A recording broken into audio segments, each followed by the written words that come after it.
मी हे parcel Amazon website मधून मागवलं आहे, ज्यामध्ये MDFचे कमळ आहे। हे कमळ मी मार्गशीर्षातील महालक्ष्मीच्या पूजेसाठी मागवले आहे। हे कमळ कसे रंगवायचे हे मी आज तुम्हाला दाखवणार आहे। सर्वात प्रथम आपल्याला मिळालेल्या या पाकळ्या बरोबर आहेत की नाही ते चेक करूया।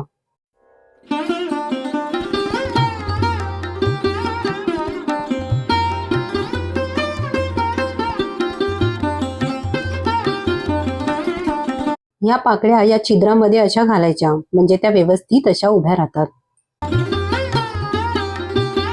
हे बघा, हे अशा प्रकारचे कमळ बनणार आहे। आता आपण ह्याला रंगवूया।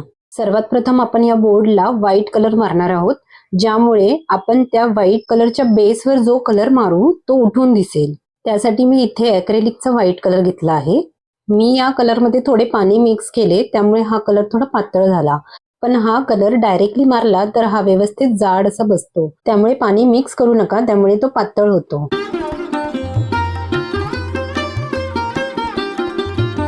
आता आपण या बेसला व्हाईट कलरने रंगवूया।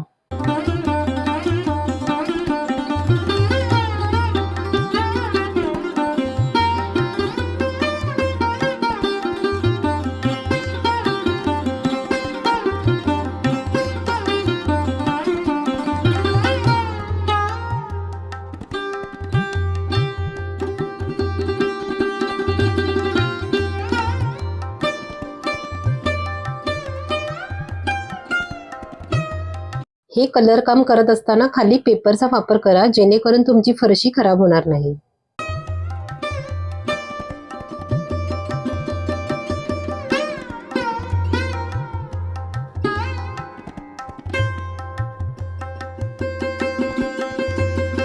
आता हा बोर्ड आपण सुकायला ठेवूया। तोपर्यंत आपण पाकळ्यांना एक साइड व्हाईट कलर मारूया।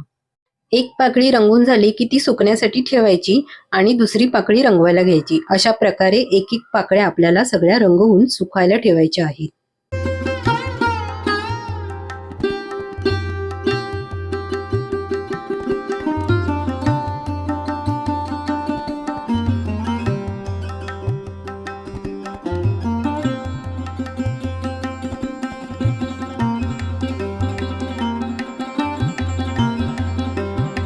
इथे आपला बेस सुकून झाला आहे। आपण याला आता हिरवा कलर मारूया। हा हिरवा कलर मी पानांचा घेतला आहे, तो ॲक्रेलिकचा हिरवा पानांचा कलर आहे। हा कलर आपण असाच साइडने मारायचा आहे, पूर्ण गोलामध्ये मारायचा नाही आहे।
आता हा कलर आपण सुकायला ठेवूया। हा मी ॲक्रेलिकचा लीफ ग्रीन म्हणून कलर मिळतो, तो घेतला आहे। आता हा बेसचा कलर सुकला आहे। आता यावर आपण डबल शेड करायचा आहे। त्यासाठी मी परत ग्रीन कलर याच कलर वरती मारणार आहे, ज्यामुळे हा कलर अजून उठून दिसेल।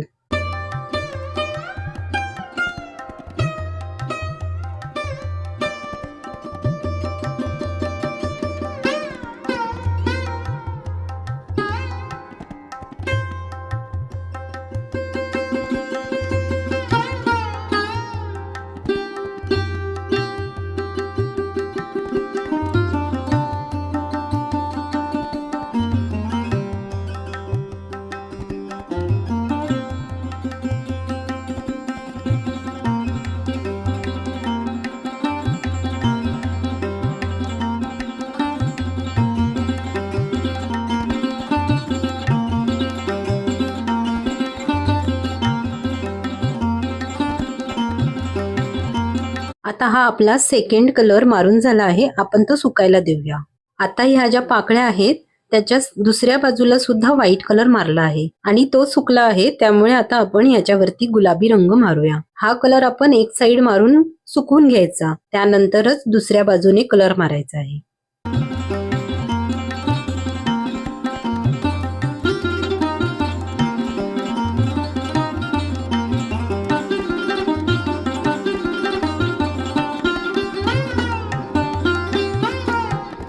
आता एक साइडचा गुलाबी कलर सुकला आहे, आपण दुसऱ्या साइडने कलर मारूया.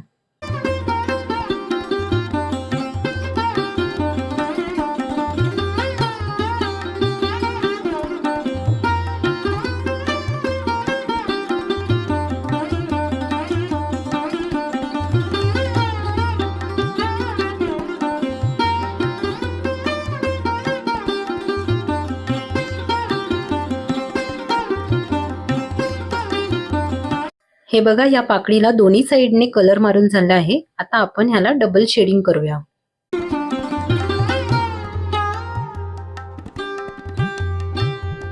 आधी पाकळीच्या एक साइडला कलर मारायचा, तो सुकून झाल्यानंतरच मागच्या बाजूला कलर मारायचा.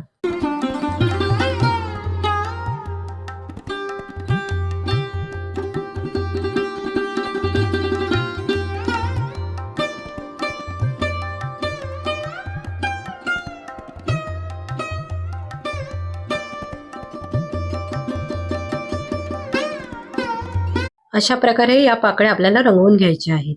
आता हा जो बेस आहे त्याच्या मध्यभागी आपल्याला पिवळा कलर मारायचा आहे, त्यासाठी मी ॲक्रेलिकचा हा पिवळा कलर घेतला आहे.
आता हा बेस आपण सुकायला ठेवूया. आता ह्या ज्या पाकळ्या आहेत त्याच्या कडेला सुद्धा गुलाबी कलर मारून घ्यायचा आहे.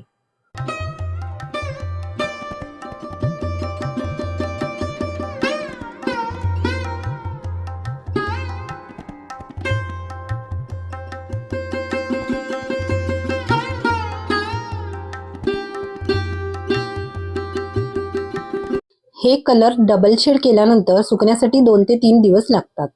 ते पंख्याखाली व्यवस्थित सुकू द्यावे, नाहीतर ते हाताला चिटकत राहतात. अशा प्रकारे आपले हे कमळ रंगवून झाले आहे. आता तुम्ही एक झलक बघा, किती सुंदर हे कमळ रंगवून झाले आहे.